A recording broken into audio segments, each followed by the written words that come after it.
go with, okay. Got it. So, let me see. Everyone, oh, battery's running low. Okay. Can we?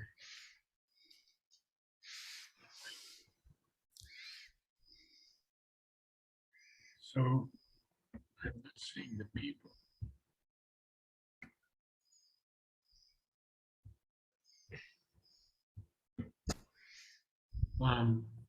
Is everyone online now? Yes, there are 1, 2, 3, 4, 4 people, 5 with you. So how many? 5 with you. 5 people. Okay. Can we get it the Zoom larger Zoom? Yeah. All right. So do you see the projection 108 page? Yes, I've got it. I've got it now, Vladimir. Okay. I finally have it now. Yes, so we can. I can. Where are we starting? I'm not sure. I think a mighty kingship, most probably. I think that's it also. Yes, a mighty kinship. Mm-hmm. Kinship. So this kinship is this daring cause. So then he tells us what's going to happen here. All we attempt in this imperfect world looks forward or looks back beyond time's gloss to its pure idea and firm, inviolate type in an absolute creation's flawless skill. What a fantastic line. You see, this sentence is telling us that the daring cause of our evolution is a mighty kinship. In other words, we are kin to the divine. We are kin to all of this, even in this imperfect world. Everything that we attempt either looks forward or looks back beyond this gloss of time. And what does it look forward or back to, but to its pure idea and firm, inviolate type? And then he ends with that line, in an absolute creation's flawless skill. Now, the next line, the next 2 lines have always been amongst the most powerful for me. To seize the absolute in shapes that pass, to fix the eternal's touch in time-made things. This is the law of all perfection here. We used to have in the early volumes to feel the eternal's touch in time-made things. That was the 1952, and I think it was even the 1972 edition, to feel the eternal's touch in time-made things. It has been changed to fix, and I cannot comment on it here. Both can work, of course. This is the law of all perfection here. And what is that law? Well, if we can fix or if we can feel the eternal's touch in time-made things, if we can seize the absolute in shapes that pass, in forms, therefore, this is the law, all perfection here. A fragment here is caught of heaven's design. Else could we never hope for greater life and ecstasy and glory could not be. Yes, we catch only a fragment here of this great heavenly design. But if we didn't catch that fragment, we could never hope for a greater life. And even ecstasy and glory could not be. So Sri Aurobindo is telling us here so much more than we know on earth, than we're aware on earth. Even in the littleness of our mortal state, even in this prison house of outer form. Wow, 2 commas. A brilliant passage for the infallible flame is driven through gross walls of nerve and brain. A splendor presses, or a power breaks through. Earth's great dull barrier is removed a while. And what happens? Oh, you have gone to, here we are. Okay. The inconscient seal is lifted from our eyes, and we grow vessels of creative might. Let's look at this again, this rather long sentence. Even in the littleness of our mortal state, even in this prison house of outer form, well, he's calling our body a prison house because we die and exchange it for another body and another body. So it's in a way, it's a prison house because we're unable to keep up the body and the vital strength to enter into those higher realms. But even in this prison house of outer form, a brilliant passage for the infallible flame is driven through gross walls of nerve and brain. A splendor, notice that he capitalizes splendor, or a power, and he capitalizes power. A splendor presses, or a power breaks through. Earth's great dull barrier is removed a while.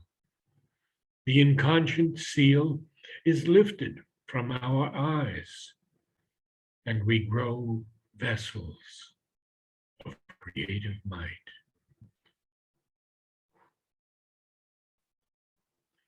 Would that be our daily experience?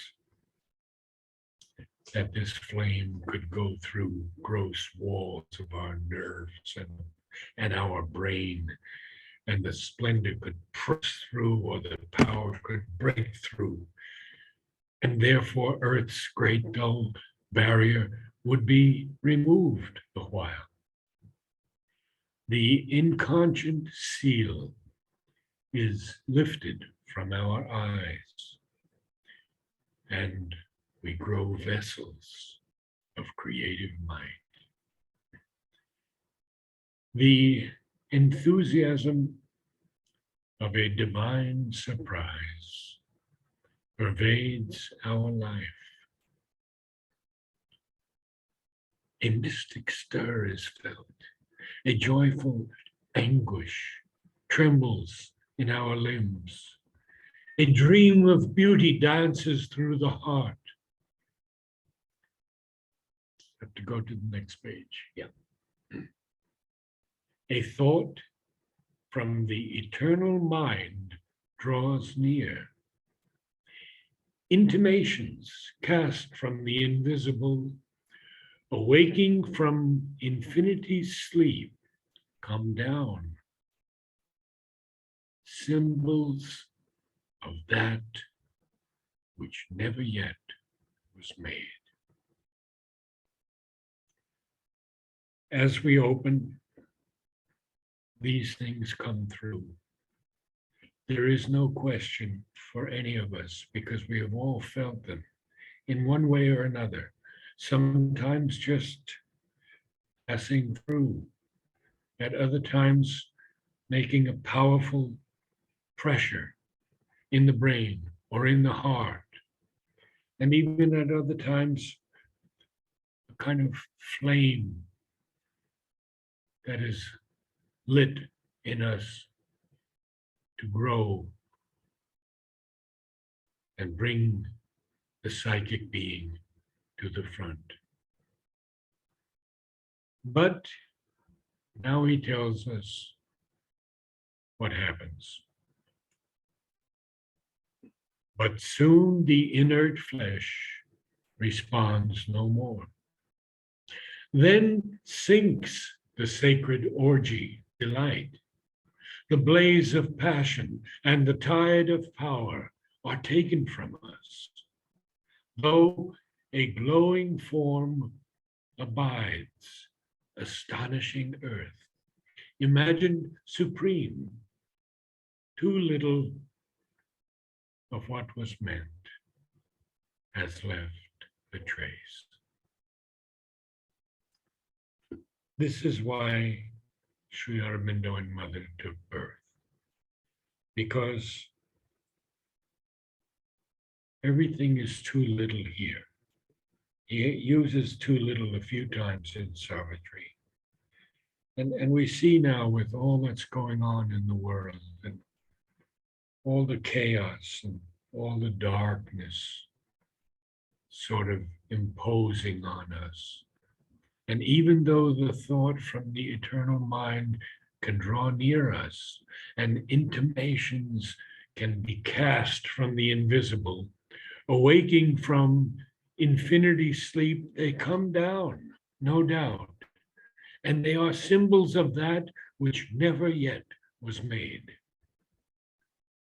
But soon the inert flesh responds no more.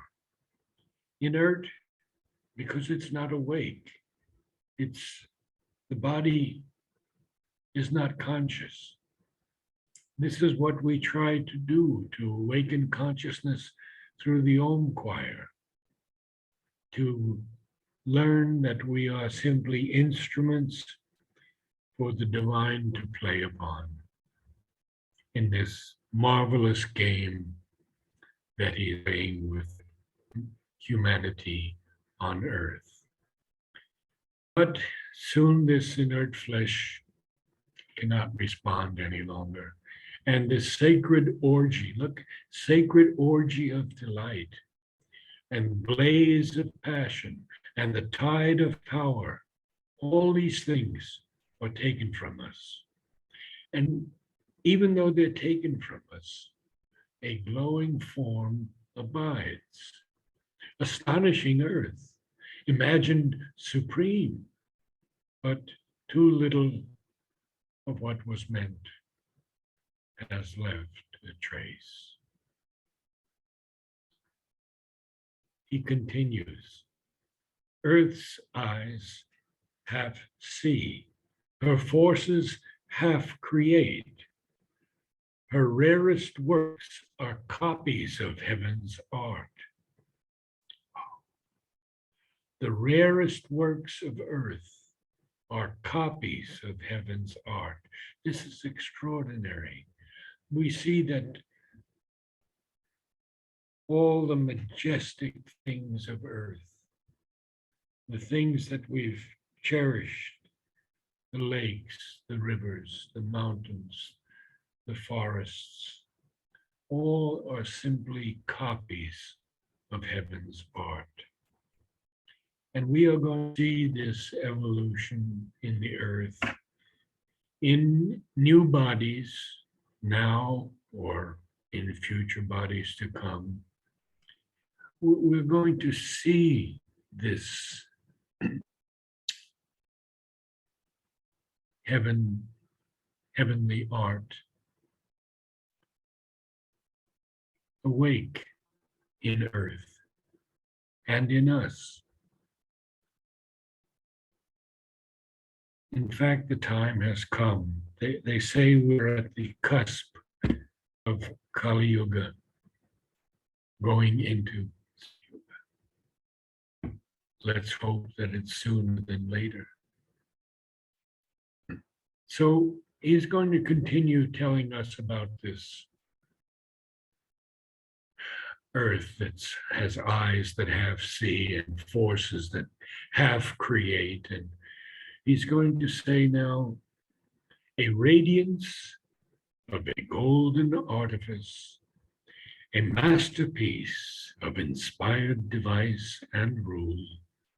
Her forms hide what they house, and only mime the unseized miracle of self-born shapes that live forever in the eternal's gaze. Do I have any questions thus far? Okay. So we see that this radiance, this golden artifice, Yeats uses the word artifice in this way also. And it's not something artificial or fake at all. It's a majestic work of art. A radiance of a golden artifice, a masterpiece of inspired device and rule. What happens? Well, her forms, these forms on earth, hide what they house and only mime the unseized miracle of self-born shapes that live forever in the eternal's gaze. So we see that these self-born shapes, these radiant symbols that some bring to earth, and we have seen them. We have seen these people, especially in the ashram here, but around the world also. It doesn't matter where they live. They live forever in the eternal's gaze. It's a miracle of self-born shapes. Sri Aurobindo uses the word self-born once for Savitri and once for Ashwapati. A conscious frame, a self-born shape was here.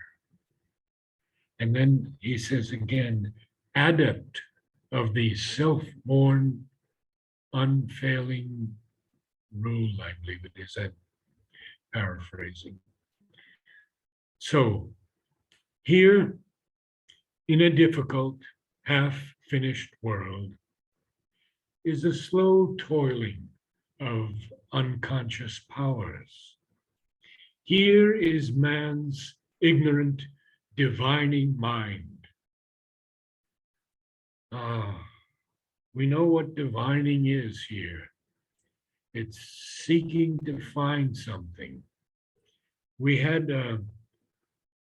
in the early days of the Matrimandir Gardens nursery, we needed a well. We had only the bore well,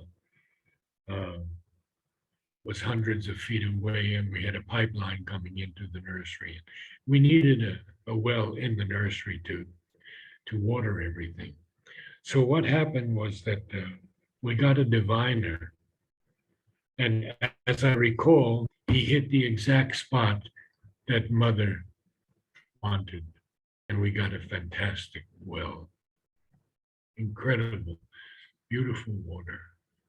So anyway, we see that here in this difficult, half-finished world is what? Well, it's a slow toiling of unconscious powers. Remember now, they are powers, and the P is capitalized.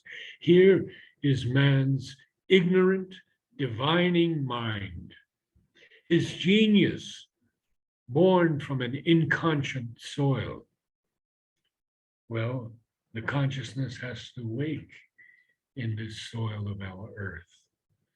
And that consciousness is here now because Mother has brought it down.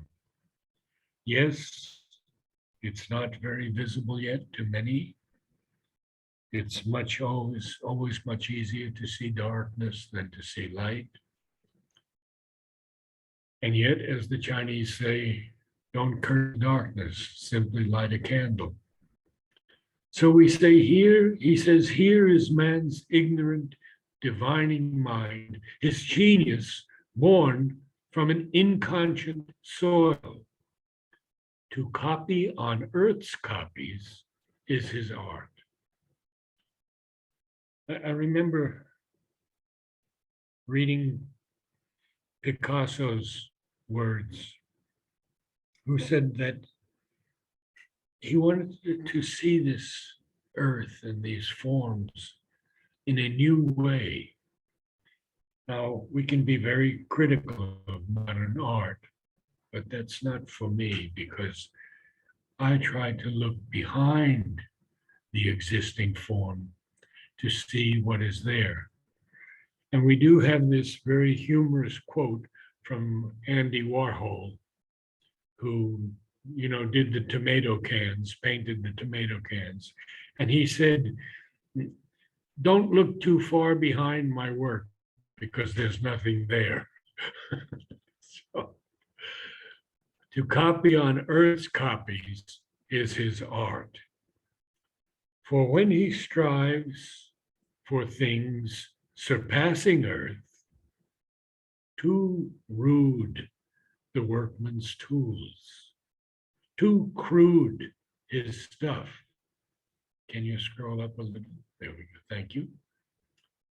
And hardly with his heart's blood, he achieves his transient house of the divine idea, his figure of a time in for the unborn. Isn't that beautiful?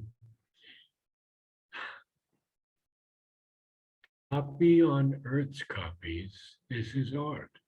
For when he strives for things surpassing earth, too rude the workman's tools, too crude his stuff, and hardly, and Sri Aurobindo once writes to Amal, when Amal, I think, suggested barely instead of hardly.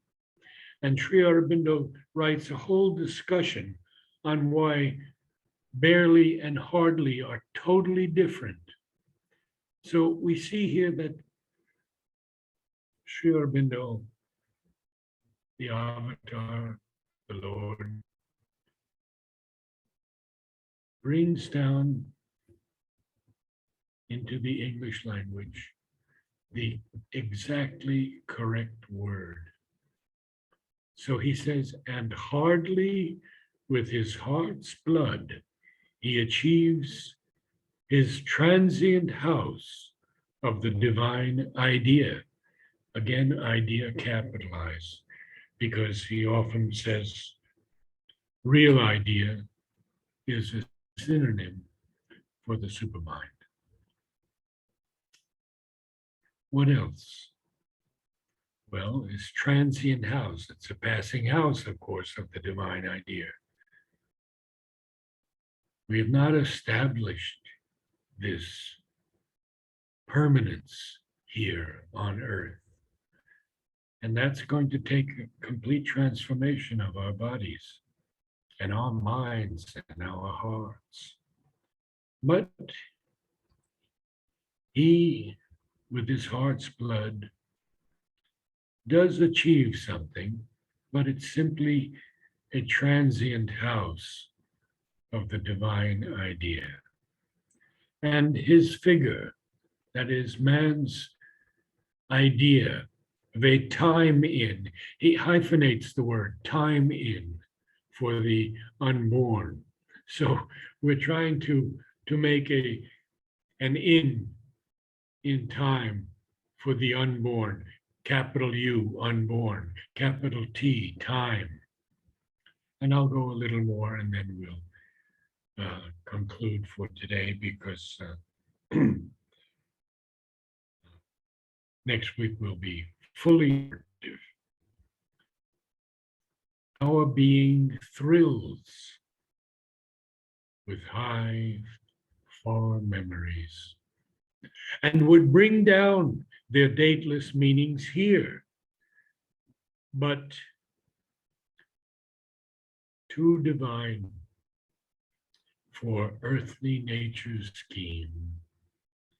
Beyond our reach, the eternal marvels lays.